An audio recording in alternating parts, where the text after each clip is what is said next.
بچه‌ها، امروز میخوام در مورد کارتایی که در مورد حسادت صحبت میکنن. ماه به حسادت اشاره داره، به افسردگی، خیانت شریک زندگی. 9 شمشیر ترس از دست دادن شریک زندگی، حسادت، اشک، گریه، بیخوابی.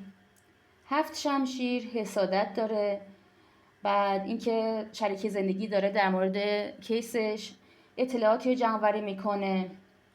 3 شمشیر همینطور به حسادت، نگرانی، ناراحتی. 10 شمشیر درد روحی، به قول معروف کسی که حالا از حسادت داره رنج میبره. 7 چوب دست رقابت، حسادت. 5 چوب دست هم همینطور به رقابت و مبارزه برای جلب توجه حالا شریک زندگی.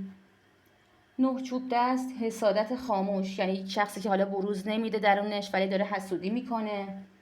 و مابقی کارتایی که به حسادت اشاره داره: 4 سکه، ملکه شمشیرها، شوالیه شمشیر، آس شمشیر، 8 چوب دست، برج و عدالت. 8 شمشیر گفتم، 5 شمشیر پادشاه عصا و عاشقان، یعنی عشاق.